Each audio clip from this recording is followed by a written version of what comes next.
Hi, I'm Saidel-Baker, and welcome to this episode of ITR Economics Trends Talk.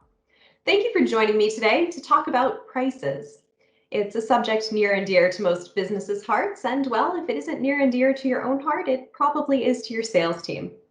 I wanted to talk about the inflationary environment today, and before I delve in too deeply, let's start with one critical distinction.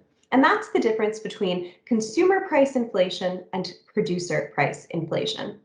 They might sound similar enough, but there are critical differences to note here.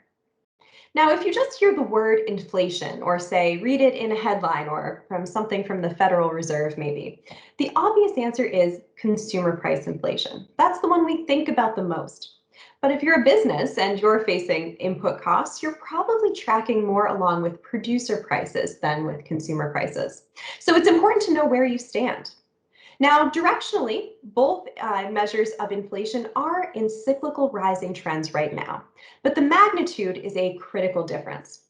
You can follow both the Consumer Price Index and the Producer Price Index in our ITR Economics Trends report, where you'll note that the CPI for the most recent month of data came in 4.2% higher than the year ago level.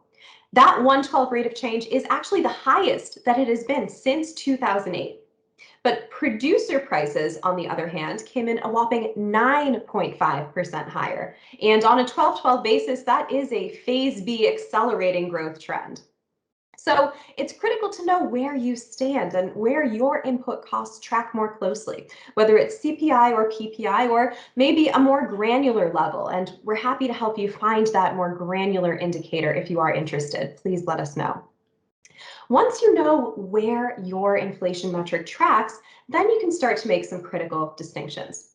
Now, as is happening right now, you'll note that that PPI, Producer Price Index, is overshooting the Consumer Price Index. That's not unusual. In fact, in the post-Great Recession timeframe, PPI has tended to overshoot CPI both on the upside and on the downside.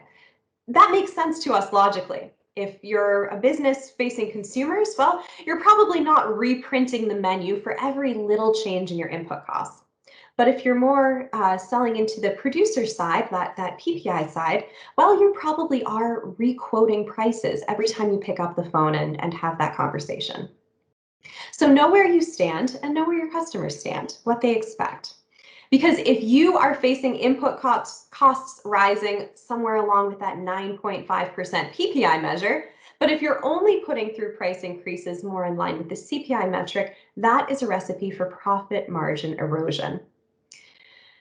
It's no surprise that inflation is rising. I hope this doesn't come as a shock to anyone listening to this recording. We've had many trends talks talking about rising commodity costs that are accompanying some shortages right now, but also other cost inflation measures, things like higher shipping costs, higher labor costs right now. So the question is, once you know what inflation measure to track, what can you do about it? Right now, the obvious answer really probably is the right one, and that's to put through price increases to your customers. Now, I know it sounds easier said than done, but you might be surprised at your ability to put through these price increases at the moment. And that's because it's not just you facing these higher costs. It's also your competitors. It's also your customers. This is a very broad-based inflationary environment. So have those tough conversations. Anecdotally, we've been very surprised, pleasantly surprised even, to hear that there's much less pushback than there might typically be to price increases. And if you are having that tough conversation, I'll give you one more tool, and that's to blame me. We are more than willing here at ITR to be that mean economist, to be thrown under the bus that your economist told you have to put through price increases. You have our trends report forecast for rising PPI in the future. And really, that should be the evidence that you need to have those tough conversations to protect your profit margins this year and in the coming years. I wish you the best with those conversations. And for this episode of ITR Economics Trends Talk, I'm Saidel-Baker. Thanks. Let's talk more soon.